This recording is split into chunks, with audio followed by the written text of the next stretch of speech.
Chemical emergency എന്ന മൊഡ്യൂളിലേക്ക് നിങ്ങൾക്ക് സ്വാഗതം. ഈ മൊഡ്യൂളിന്റെ അവസാനത്തോടെ നിങ്ങൾക്ക് ഇനി പറയുന്നവ മനസ്സിലാക്കാം. ഒരു കെമിക്കൽ എമർജൻസി എന്താണെന്ന് തിരിച്ചറിയുക, രാസ അത്യാഹിതങ്ങളുടെ കാരണങ്ങൾ വിശദീകരിക്കുക, കെമിക്കൽ എക്സ്പോഷറിന്റെ ലക്ഷണങ്ങൾ തിരിച്ചറിയുക, അപകടകരമായ രാസവസ്തുക്കൾക്കെതിരായ മുൻകരുതൽ നടപടികൾ വിശദീകരിക്കുക, കെമിക്കൽ എമർജൻസി സമയത്ത് സന്നദ്ധ പ്രവർത്തകരുടെ പങ്ക് വിശദീകരിക്കുക. ഇനി നമുക്ക് കെമിക്കൽ എമർജൻസികളെ കുറിച്ച് സംസാരിക്കാം. കഴിഞ്ഞ ഏതാനും പതിറ്റാണ്ടുകളായി വലിയ വ്യാവസായിക ദുരന്തങ്ങളുടെ വികസിച്ചുകൊണ്ടിരിക്കുന്ന അപകട സാധ്യതകളെയും അനന്തരഫലങ്ങളെയും കുറിച്ച് വർദ്ധിച്ചു വരുന്ന അവബോധം ഉണ്ടായിട്ടുണ്ട്. ഔദ്യോഗിക സ്ഥിതിവിവര കണക്കുകൾ, മാധ്യമ റിപ്പോർട്ടുകൾ, പ്രശ്നം പരിഹരിക്കാൻ ഉള്ള പുതിയ പൊതുസ്ഥാപനങ്ങളുടെ രൂപവൽക്കരണം എന്നിവ ഇതിനുദാഹരണങ്ങളാണ്. വ്യാവസായിക അപകട നിവാരണ കമ്പനികളുടെ വളർച്ചയും വ്യാവസായിക അപകട സാധ്യത വിലയിരുത്തുന്നതിനെക്കുറിച്ചുള്ള പുതിയ ലിറ്ററേച്ചറുകളും വർദ്ധിച്ചു വരുന്ന അവബോധത്തിന്റെ ഉദാഹരണങ്ങളാണ്. വ്യാവസായിക അപകടങ്ങൾ ആളുകളുടെ ജീവനും വലിയ മാസ് പ്രൊഡക്ഷനിൽ നിന്ന് ഉയർന്നു വരുന്ന ലൈഫ് സപ്പോർട്ട് സിസ്റ്റത്തിന്റെ തകർച്ചയ്ക്കും കാരണമാകുന്നു. ഇതൊരു ഭീഷണിയായി നിലനിൽക്കുന്നു. ഈ ഭീഷണികൾ അവ നേരിടാനുള്ള മനുഷ്യന്റെ കഴിവിനേക്കാളും കൂടുകയോ അല്ലെങ്കിൽ മറ്റ് സംവിധാനങ്ങൾക്ക് ഉള്ള ശേഷിയേക്കാൾ കൂടുകയോ ചെയ്യുമ്പോൾ അവ വ്യാവസായിക ദുരന്തങ്ങൾക്ക് കാരണമാകുന്നു. നിർമ്മാണ പ്രക്രിയയുടെ ഏത് ഘട്ടത്തിലും വ്യാവസായിക അപകടങ്ങൾ സംഭവിക്കാം. വേർതിരിച്ചെടുക്കൽ, സംസ്കരണം, നിർമ്മാണം, ഗതാഗതം, സംഭരണം, ഉപയോഗം, നീക്കം ചെയ്യൽ എന്നിവ ഉൾപ്പെടെ ഏത് ഘട്ടത്തിലും ഈ അപകടങ്ങൾക്ക് സാധ്യതയുണ്ട്. ഇത്തരം എമർജൻസികളിൽ സാധാരണയായി രാസവസ്തുക്കൾ, റേഡിയോ ആക്റ്റീവ് വസ്തുക്കൾ, ജനറ്റിക് സാമഗ്രികൾ തുടങ്ങി ദോഷകരമായ വസ്തുക്കളുടെ റിലീസ് ഉൾപ്പെടുന്നു. ഇനി നമുക്ക് കെമിക്കൽ എമർജൻസിയെ കുറിച്ച് നന്നായി മനസ്സിലാക്കാം. കെമിക്കൽ എമർജൻസിയുടെ കാരണങ്ങളെക്കുറിച്ച് നമുക്ക് പഠിക്കാം. രാസദുരന്തങ്ങൾ പല തരത്തിൽ ഉണ്ടാകാം.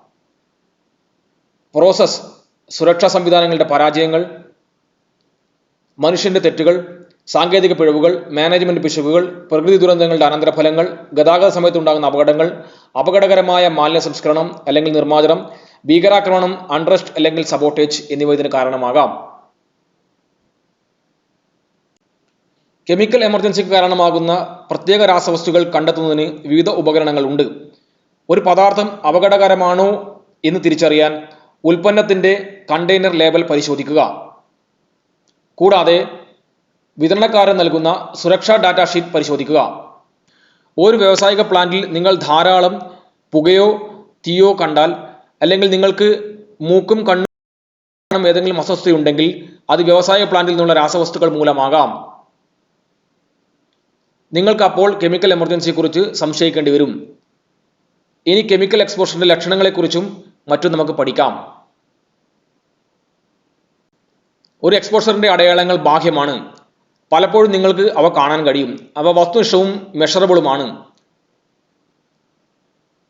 എക്സ്പോഷറിന്റെ ലക്ഷണങ്ങളിൽ ചിലത് ഇനി പറയുന്നു. തൊലിപ്പുറമേ ഉണ്ടാകുന്ന മാർക്കുകൾ, നീർവീക്കം, തുമ്മൽ എന്നിവ ഉൾപ്പെടുന്നു. ഹൈവ്സ് എന്നത് ചർമ്മത്തിലുണ്ടാകുന്ന ചുവന്ന മുഴകളോ പാടുകളോ ആണ്. അവ നിങ്ങളുടെ ശരീരത്തിന്റെ ഉപരിതലത്തിലെ ഒരുതരം വീക്കമാണ്. നിങ്ങളുടെ ശരീരത്തിൽ അലർജി കാരണമാണ് അതുണ്ടാകുന്നത്. കണ്ണുകൾക്ക് താഴെയുള്ള ദ്രാവകം നിലനിർത്തുന്നതുകൊണ്ടാണ് വീക്കം ഉണ്ടാകുന്നത്. കണ്ണ് വീർക്കുന്നതിനുള്ള കാരണങ്ങളിലൊന്ന് അലർജിയാണ്. മൂക്കിലെ കോശങ്ങളുടെ അലർജിയും ഇറിറ്റേഷനും മൂലമാണ് തുമ്മൽ ഉണ്ടാകുന്നത്. ഇവ പലപ്പോഴും താൽക്കാലികമാണ്. എക്സ്പോഷറിന്റെ ഉറവിടം നീക്കം ചെയ്യുമ്പോൾ അവ ഇല്ലാതാകുന്നു. എന്നിരുന്നാലും ചിലപ്പോൾ ശാശ്വതമായ നാശത്തിന് കാരണമായേക്കാം.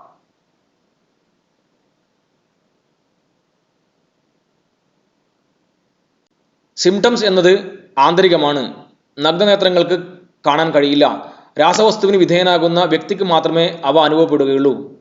ഉദാഹരണത്തിന് വേദന, തലകറക്കം, മരവിപ്പ് എന്നിവ ഉൾപ്പെടുന്നു. ചിലപ്പോൾ സൈൻ ഒരു സിംറ്റംസ് സൂചിപ്പിക്കാം. ഉദാഹരണത്തിന് ഛർദി എന്നത് ഒരാൾക്ക് ഓക്കാനം അനുഭവപ്പെടുന്നതിനെ സൂചിപ്പിക്കുന്നതിനേക്കാൾ ഒരു അടയാളമാണ്. ഇതൊരു സിംറ്റമാണ്. രാസവസ്തുക്കളുടെ സ്വഭാവം, പ്രതിപ്രവർത്തനം, എക്സ്പോഷർ എന്നിവ കണക്കിലെടുത്ത് രാസവസ്തുക്കളുമായി സമ്പർക്കം പുലർത്തുന്നതിന് വ്യത്യസ്തങ്ങളായ സൈൻ ആൻഡ് സിംറ്റംസ് ഉണ്ടാകാം. രാസവസ്തുക്കളുമായി സമ്പർക്കം പുലർത്തുന്നതിന് ശേഷം ഉണ്ടാകുന്ന പല സൈൻ ആൻഡ് സിംറ്റംസും സമാനമാണ്. എന്നാൽ ചില പ്രത്യേക സംയുക്തങ്ങൾ സൂചിപ്പിക്കുന്ന ചില പ്രത്യേക സയൻസ് ഉണ്ട്. ഉദാഹരണത്തിന് ഓക്സിയം ടെട്രോക്സൈഡ് നീരാവി കണ്ണിലെ കോർണിയയെ തകരാറിലാക്കുന്നു. ഇത് നിങ്ങളുടെ കണ്ണുകൾ മോശമാകാനും അവയെ കറുത്തതാക്കുകയും ചെയ്യും. നിങ്ങൾ ജോലി ചെയ്യുന്ന ഇടങ്ങളിലെ രാസവസ്തുക്കളുടെയും ലബോറട്ടറിയിലെ മറ്റ് രാസവസ്തുക്കളുടെയും സൈൻ ആൻഡ് സിംറ്റംസ് അറിയേണ്ടത് പ്രധാനമാണ്. കൂടുതൽ അറിയാൻ ഓരോ ടാബിലും ക്ലിക്ക് ചെയ്യുക.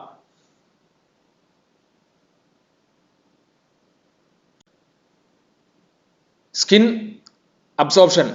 കെമിക്കൽ എക്സ്പോഷറിന്റെ കാര്യത്തിൽ നമ്മുടെ ചർമ്മത്തിന് ചില വ്യക്തമായ സിഗ്നലുകൾ നൽകാൻ കഴിയും. ചൊറിച്ചൽ, ചുവപ്പ്, പൊള്ളൽ, കുമിളകൾ അല്ലെങ്കിൽ ചുണുങ്ങ്, ഹൈവ്സ് എന്നിവ പോലും നിങ്ങളുടെ ചർമ്മം ചില രാസവസ്തുക്കൾ ആഗിരണം ചെയ്യുന്നതിന്റെ സൂചനയായിരിക്കാം.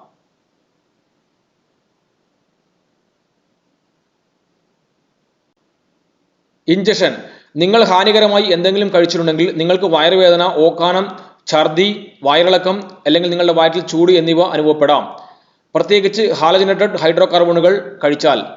ഉദാഹരണത്തിന് നിങ്ങൾ ആർസനിക്കുമായി സമ്പർക്കം പുലർത്തിയിട്ടുണ്ടെങ്കിൽ നിങ്ങളുടെ മൂത്രം ഇരുണ്ടതോ കറുത്ത നിറമോ ആയേക്കാം. ഇത് ആശങ്ക ഉളവാക്കുന്നതാണ്. അത്തരം സന്ദർഭങ്ങളിൽ അറിഞ്ഞിരിക്കേണ്ട മറ്റൊരു ലക്ഷണമാണ് നിർജ്ജലീകരണം എന്നത്.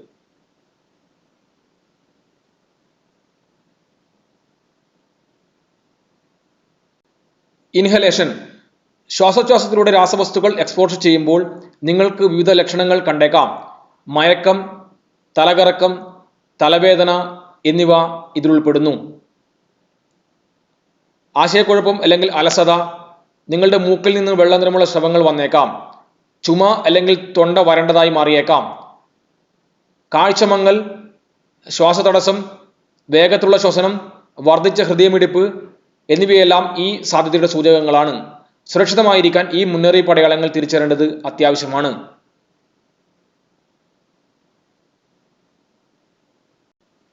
Eye contact. നിങ്ങളുടെ കണ്ണുകൾക്ക് ചില പ്രധാന സിഗ്നലുകൾ നൽകാൻ കഴിയും.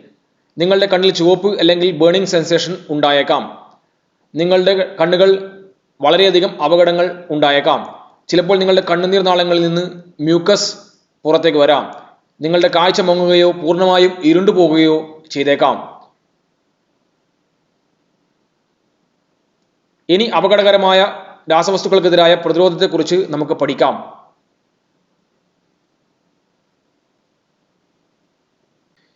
വ്യക്തിഗത സംരക്ഷണ ഉപകരണങ്ങൾ അല്ലെങ്കിൽ PPE എന്നത് അപകടങ്ങളെ നേരിടാനുള്ള ലാസ്റ്റ് ലൈൻ ഓഫ് ഡിഫൻസ് അല്ലെങ്കിൽ അവസാന പ്രതിരോധ മാർഗങ്ങളിൽ ഒന്നാണ്. ആരോഗ്യപരമായ പ്രത്യാഘാതങ്ങളുള്ള അപകടങ്ങൾക്ക് നിങ്ങൾ എക്സ്പോഷർ സാധ്യത കുറച്ചിട്ടുണ്ടെങ്കിൽ കൂടിയും സ്വയം പരിരക്ഷിക്കാൻ PPE ഒരു പ്രധാന മാർഗമാണ്. മിക്ക കെമിക്കൽ സ്പ്ലാഷുകളും ആകസ്മികവും അപ്രതീക്ഷിതവുമാണ്. ശരീരത്തിനുണ്ടാകുന്ന ശ്വാസതമായ കേടുപാടുകളിൽ നിന്നോ കാഴ്ച നഷ്ടപ്പെടുന്നതിൽ നിന്നോ PPE നിരവധി ആളുകളെ രക്ഷിക്കുന്നു. PPE മലിനമാകുമ്പോൾ അവ ഉടൻ തന്നെ നീക്കം ചെയ്യേണ്ടതാണ്. അപകടകരമായ രാസവസ്തുക്കൾക്കെതിരായ പ്രതിരോധത്തെക്കുറിച്ച് നിങ്ങൾക്കിപ്പോൾ മനസ്സിലായി. രാസവസ്തുക്കൾ എക്സ്പോഷർ ചെയ്താൽ നൽകേണ്ട പ്രഥമ ശുശ്രൂഷയെക്കുറിച്ച് നമുക്ക് കൂടുതൽ മനസ്സിലാക്കാം.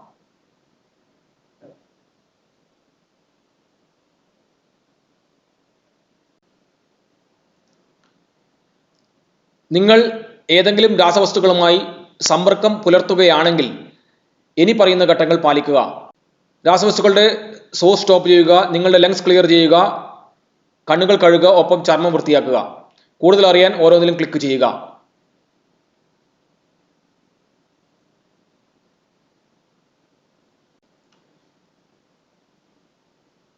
കെമിക്കൽ ചോർച്ച, വായുവിലൂടെയുള്ള കണികകൾ, പുക എന്നിവയുമായി സമ്പർക്കത്തിലുണ്ടെങ്കിൽ ഇരയെ അവിടെ നിന്ന് നീക്കം ചെയ്യുക. രാസവസ്തുക്കൾ എക്സ്പോർട്ട് ചെയ്യുന്നതിന് നിങ്ങളെ സ്വയം പരിരക്ഷിക്കുന്നതിന് ആവശ്യമായ കയ്യുറകളും മറ്റ് PPEകളും ധരിക്കുക. രാസവസ്തുക്കളുമായി സമ്പർക്കം പുലർത്തുന്ന വസ്ത്രങ്ങളോ ആഭരണങ്ങളോ നീക്കം ചെയ്യുക. കെമിക്കൽ എക്സ്പോഷർ മൂലമുണ്ടാകുന്ന പരിക്കുകൾ, പൊള്ളൽ എന്നിവ സോഴ്സുമായി സമ്പർക്കം പുലർത്തുന്നിടത്തോളം വഷളായിക്കൊണ്ടിരിക്കും.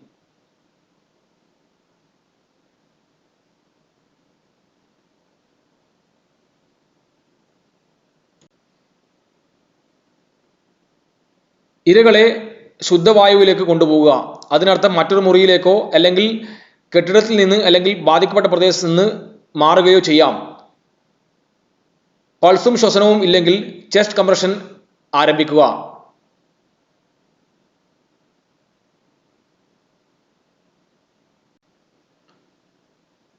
കുറഞ്ഞത് 15 മിനിറ്റെങ്കിലും ബാധിക്കപ്പെട്ട കണ്ണ് വെള്ളത്തിൽ കഴുകുക. വെള്ളം തണുത്തതാണെന്ന് ഉറപ്പുവരുത്തുക. ബാധിച്ചിട്ടില്ലാത്ത കണ്ണിലേക്ക് രാസവസ്തുക്കൾ ആകസ്മികമായി ഒഴുകുന്നില്ലെന്ന് ഉറപ്പാക്കാൻ മുൻകരുതലുകൾ എടുക്കുക. പരിക്കേറ്റ കണ്ണ് അടിയിലാകത്തക്ക വിധം തല പിടിക്കുക. മൂക്കിൽ നിന്ന് താഴേക്ക് ഫ്ലഷ് ചെയ്യുക.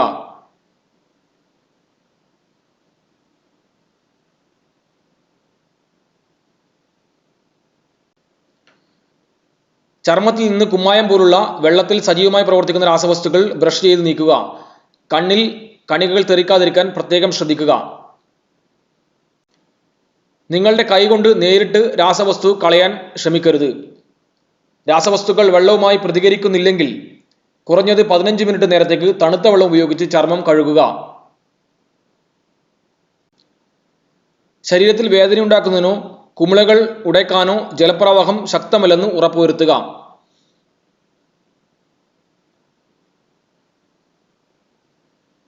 ചില രാസവസ്തുക്കൾ പൊള്ളലിന് കാരണമാകുന്നു. അവ ചർമ്മത്തിലൂടെയോ ശ്വാസകോശത്തിലൂടെയോ ആഗിരണം ചെയ്യപ്പെടുകയും ഹിഡൻ ഡാമേജുകൾ ഉണ്ടാക്കുകയും ചെയ്യും. സാധ്യമെങ്കിൽ എല്ലായ്പ്പോഴും രാസവസ്തുവിന്റെ മെറ്റീരിയൽ സുരക്ഷാ ഡാറ്റ ഷീറ്റ് പരിശോധിക്കുക. അല്ലെങ്കിൽ ഉപദേശത്തിനായി വിദഗ്ധരെ ബന്ധപ്പെടുക.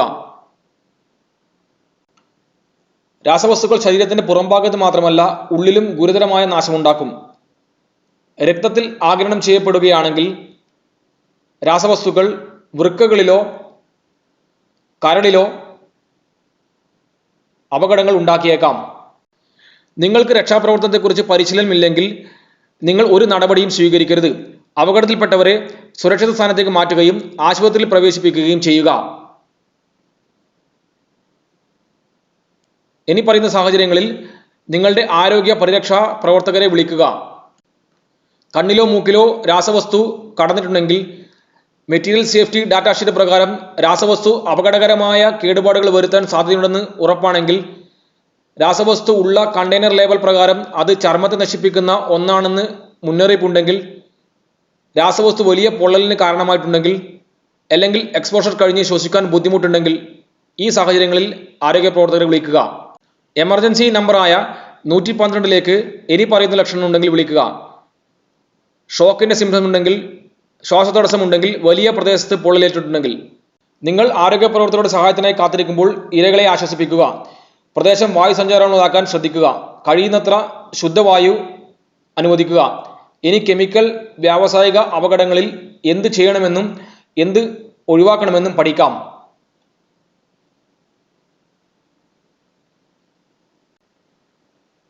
ഒരു രാസ അല്ലെങ്കിൽ വ്യാവസായിക അപകട സമയത്ത് ഈ മാർഗനിർദ്ദേശങ്ങൾ പാലിക്കുക. സുരക്ഷിതമായ സ്ഥലത്തോ അഭയകേന്ദ്രത്തിലെത്തിയ ശേഷം പുതിയ വസ്ത്രങ്ങൾ മാറ്റുക. കൈകൾ ശരിയായി കഴുകുക. അഗ്നിശമന അടിയന്തര സേവനങ്ങൾക്ക് 101, പോലീസ് സേവനത്തിന് 100, മെഡിക്കൽ സേവനങ്ങൾക്ക് 108, ദേശീയ എമർജൻസി നമ്പർ 112 എന്നിവരെ സുരക്ഷിത സ്ഥാനത്ത് നിന്ന് ബന്ധപ്പെടുക. ജില്ലാ ഭരണകൂടം, അഗ്നിശമന സേന, ആരോഗ്യം, പോലീസ്, മറ്റ് ബന്ധപ്പെട്ട അധികാരികൾ എന്നിവരിൽ നിന്നുള്ള ഉപദേശത്തിനായി പ്ലാന്റിന്റെയോ ഫാക്ടറിയുടെയോ പബ്ലിക് അഡ്രസ് സിസ്റ്റം അല്ലെങ്കിൽ പ്രാദേശിക റേഡിയോ അല്ലെങ്കിൽ TV ചാനലുകൾ ശ്രദ്ധിക്കുക. സർക്കാർ ഉദ്യോഗസ്ഥർക്ക് കൃത്യവും വ്യക്തവുമായ വിവരങ്ങൾ നൽകുക. സ്കൂൾ, ഷോപ്പിംഗ് സെന്റർ, തിയേറ്റർ തുടങ്ങിയ പൊതുസ്ഥലങ്ങളിൽ പരിപാടി നടക്കുന്നതിനെക്കുറിച്ച് അറിവുണ്ടെങ്കിൽ മറ്റുള്ളവരെ അറിയിക്കുക. ഇവാക്വേഷൻ സമയത്ത് മുഖത്ത് നനഞ്ഞ തുവാലയോ ഒരു തുണിയോ സാരിയോ ചുറ്റിവെക്കാൻ ശ്രദ്ധിക്കുക. രോഗികൾ, വൃദ്ധർ, ബലഹീനർ, വികലാംഗർ, മറ്റാളുകൾ എന്നിവരെ വീടിനുള്ളിൽ സുരക്ഷിതമായി വെക്കുക. വാതിലുകളും ജനലുകളും മറ്റും പൂർണ്ണമായും അടയ്ക്കുക. പരിഭ്രാന്തരാകരുത്. ശാന്തമായിരിക്കുക. കാറ്റിന്റെ ദിശയ്ക്ക് ലംബമായി പെട്ടെന്ന് തന്നെ ഒഴിഞ്ഞു മാറുക. കിംവദന്തികൾ ശ്രദ്ധിക്കുകയോ പ്രചരിപ്പിക്കുകയോ ചെയ്യരുത്. അധികാരികളുടെ നിർദ്ദേശപ്രകാരം ഒഴിഞ്ഞു മാറാൻ തയ്യാറാകുക. നിങ്ങളുടെ ഇവാക്വേഷൻ റൂട്ട് മുൻകൂട്ടി അറിയുകയും ഒരു evacuation check list, emergency supply എന്നിവ തയ്യാറാക്കുകയും ചെയ്യുക. മൂടിവെക്കാത്ത ഭക്ഷണമോ തുറന്നു കിടക്കുന്ന വെള്ളമോ കുടിക്കരുത്. കുപ്പിയിൽ നിന്ന് മാത്രം വെള്ളം കുടിക്കുക.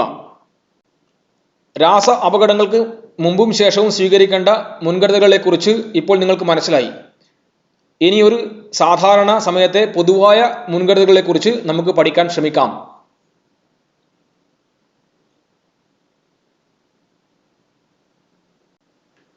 അപകടകരമായ സ്ഥലത്ത് പുകവലിക്കുകയോ തീ കൊളുത്തുകയോ തീപ്പൊരി ഇടുകയോ ചെയ്യരുത്. വ്യവസായ യൂണിറ്റുകൾക്ക് സമീപം താമസിക്കുന്ന സമൂഹത്തെ ബോധവൽക്കരിക്കുക. വ്യവസായ യൂണിറ്റുകളുടെ സ്വഭാവത്തെക്കുറിച്ചും അതുമായി ബന്ധപ്പെട്ട അപകട സാധ്യതകളെക്കുറിച്ചും അവർ കൂടുതൽ ജാഗ്രത പുലർത്തണം. വ്യവസായങ്ങൾക്കുള്ള ഒരു പ്രദേശത്താണ് നിങ്ങൾ താമസിക്കുന്നതെങ്കിൽ അവ ഉപയോഗിക്കുന്നതോ സംഭരിക്കുന്നതോ ആയ രാസവസ്തുക്കളെക്കുറിച്ചും ചോർച്ചയുണ്ടെങ്കിൽ പ്രതിരോധ നടപടികളെക്കുറിച്ചും അറിഞ്ഞിരിക്കണം. സാധ്യമെങ്കിൽ അവിടെയുള്ള എല്ലാ പദാർത്ഥങ്ങളുടെയും ഭൗതികവും രാസപരവുമായ ഗുണങ്ങൾ അറിയുകയും എല്ലാ വിവരങ്ങളും കയ്യിലുള്ളപ്പോൾ മാത്രം ഒഴിപ്പിക്കൽ ആരംഭിക്കുകയും ചെയ്യുക. കാരണം വ്യക്തമല്ലാത്ത പ്രതികരണം സങ്കീർണതകൾ കൂട്ടുകയും എക്സ്പോഷർ കൂട്ടുന്നതിന് കാരണമാകുകയും ചെയ്യും. അടിയന്തര ആവശ്യങ്ങൾക്കായി അടുത്തുള്ള വ്യവസായ സ്ഥാപനങ്ങൾ, fire station, police station, control room, ആരോഗ്യ സേവന കേന്ദ്രങ്ങൾ, ജില്ലാ കൺട്രോൾ റൂം എന്നിവയുടെ കോൺടാക്ട് നമ്പറുകൾ സൂക്ഷിക്കുക. അപകടകരമായ രാസവസ്തുക്കൾ ഉൽപ്പാദിപ്പിക്കുന്നതോ സംസ്കരിക്കുന്നതോ ആയ വ്യവസായങ്ങൾക്ക് സമീപമുള്ള പാർപ്പിടങ്ങൾ ഒഴിവാക്കുക. സർക്കാരുകളോ സന്നദ്ധ സംഘടനകളോ വ്യാവസായിക യൂണിറ്റുകളോ സംഘടിപ്പിക്കുന്ന എല്ലാ കപ്പാസിറ്റി ബിൽഡിംഗ് പരിപാടികളിലും പങ്കെടുക്കുക. കമ്മ്യൂണിറ്റികൾക്കായി ഒരു ദുരന്ത നിവാരണ പദ്ധതി തയ്യാറാക്കുന്നതിൽ പങ്കെടുക്കുകയും സുരക്ഷിതവും എളുപ്പവുമായ ആക്സസ് റൂട്ടുകൾക്കൊപ്പം സുരക്ഷിതമായ ഷെൽട്ടറുകൾ തിരിച്ചറിയുകയും ചെയ്യുക. കുടുംബത്തിനായി ഒരു ദുരന്ത നിവാരണ പദ്ധതി തയ്യാറാക്കി അത് എല്ലാ കുടുംബാംഗങ്ങൾക്കും വിശദീകരിച്ചു നൽകുക. വിവിധ വിഷ അല്ലെങ്കിൽ അപകടകരമായ രാസവസ്തുക്കളുടെ അടിസ്ഥാന സ്വഭാവത്തെക്കുറിച്ചും അവ ചികിത്സിക്കാൻ ആവശ്യമായ പ്രഥമ ശുശ്രൂഷയെക്കുറിച്ചും കുടുംബത്തെയോ അയൽക്കാരെയോ ബോധവാന്മാരാക്കുക. അടിയന്തര സാഹചര്യം നേരിടാൻ ആവശ്യമായ PPE ഉപകരണങ്ങൾ ലഭ്യമാക്കുക. മരുന്നുകളും രേഖകളും വിലപ്പെട്ട വസ്തുക്കളും ഉൾപ്പെടെ വീട്ടിലെ സാധനങ്ങളുടെയും അവശ്യ വസ്തുക്കളുടെയും ഒരു എമർജൻസി കിറ്റ് തയ്യാറാക്കി വെക്കുക.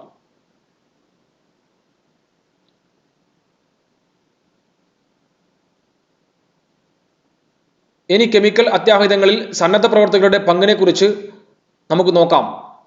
കെമിക്കൽ അടിയന്തര ഘട്ടങ്ങളിൽ സന്നദ്ധ പ്രവർത്തകർക്ക് പല രീതിയിൽ സഹായിക്കാം. ജനങ്ങൾക്ക് മുന്നറിയിപ്പ് നൽകുന്നതിന് സന്നദ്ധ പ്രവർത്തകർക്ക് സഹായിക്കാൻ കഴിയും. ആളുകളെ സുരക്ഷിത സ്ഥാനങ്ങളിലേക്ക് മാറ്റാൻ സന്നദ്ധ പ്രവർത്തകർക്ക് സഹായിക്കാം. ശരിയായ നടപടിക്രമങ്ങളും പാലിക്കാനും ഇരകളുടെ സുരക്ഷയ്ക്കും സന്നദ്ധ പ്രവർത്തകർക്ക് അധികാരികളുമായി സഹകരിക്കാൻ സാധിക്കും. വിഷമലിനീകരണത്തിന്റെ ഉറവിടങ്ങൾ കണ്ടെത്താനും അവ കൈകാര്യം ചെയ്യാനും അധികാരികളെ സഹായിക്കാൻ സന്നദ്ധ പ്രവർത്തകർക്ക് സാധിക്കും. വോളണ്ടിയർമാർ ജാഗ്രത പാലിക്കുകയും അസാധാരണവും സംശയാസ്പദവുമായ കാര്യങ്ങളും പ്രവർത്തനങ്ങളും ശ്രദ്ധിക്കുകയും വേണം. അവ അധികാരികളുടെ ശ്രദ്ധയിൽപ്പെടുത്തണം. മലിനീകരണ മേഖലയിൽ നിന്ന് ആളുകളെ ഇവാക്യുവേറ്റ് ചെയ്യാനും സ്ഥലം മാറിയതിനു ശേഷം പ്രഥമ ശുശ്രൂഷ നൽകാനും സന്നദ്ധ പ്രവർത്തകർക്ക് കഴിയും. മലിനമായ ഭക്ഷണം, വെള്ളം അല്ലെങ്കിൽ വായുവിനോടുള്ള സമ്പർക്കം എന്നിവയെക്കുറിച്ച് സമൂഹത്തെ ബോധവൽക്കരിക്കാൻ സന്നദ്ധ പ്രവർത്തകർക്ക് സാധിക്കും. ഇതോടെ നമ്മൾ ഈ മൊഡ്യൂളിന്റെ അവസാന ഭാഗത്തെത്തി. ഇതുവരെ ചർച്ച ചെയ്ത പ്രധാന പോയിന്റുകൾ നമുക്കൊന്ന് ഓർത്തെടുക്കാം. വ്യാവസായിക ദുരന്തങ്ങളെക്കുറിച്ചും അവയുടെ അനന്തരഫലങ്ങളെക്കുറിച്ചും പ്രത്യേകിച്ച് ഇൻഡസ്ട്രിയൽ ഹസാർഡിനെക്കുറിച്ചുള്ള അവബോധം വർദ്ധിച്ചുകൊണ്ടിരിക്കുകയാണ്.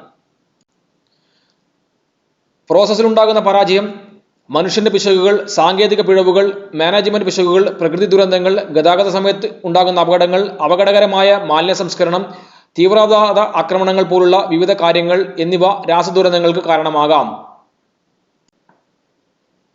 പുക, തീ, ശരീരത്തിനുണ്ടാകുന്ന അസ്വസ്ഥത, റണ്ണിംഗ് നോസ്, കണ്ണുനീർ വരിക എന്നിവ കെമിക്കൽ എമർജൻസിയുടെ സൈനായി കണക്കാക്കാം.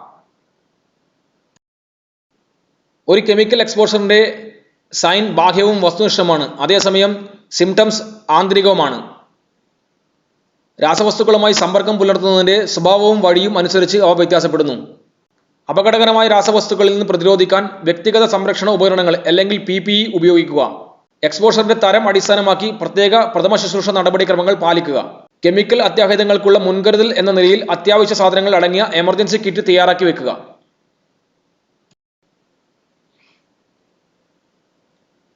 ഇപ്പോൾ നിങ്ങൾക്ക് ഈ വിഷയത്തെക്കുറിച്ചുള്ള ധാരണ പരിശോധിക്കേണ്ട സമയമാണ്. ഇതൊരു വിലയിരുത്തൽ എക്സാമാണ്. എല്ലാ ചോദ്യങ്ങൾക്കും ഒരുപോലെ മൂല്യമുള്ളതാണ്. പരീക്ഷ പാസ്സാകാൻ കുറഞ്ഞത് 60% സ്കോർ ചെയ്യണം. ചോദ്യങ്ങൾ ശ്രദ്ധാപൂർവം വായിച്ച് ഉചിതമായ ഓപ്ഷനുകൾ തിരഞ്ഞെടുത്ത് പൂരിപ്പിക്കുക.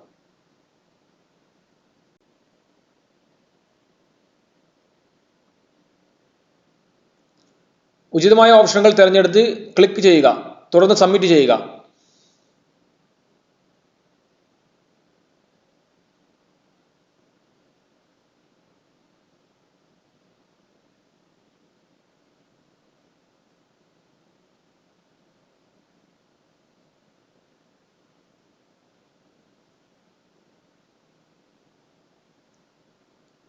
അഭിനന്ദനങ്ങൾ, നിങ്ങൾ ഈ മൊഡ്യൂൾ വിജയകരമായി പൂർത്തിയാക്കി. നന്ദി.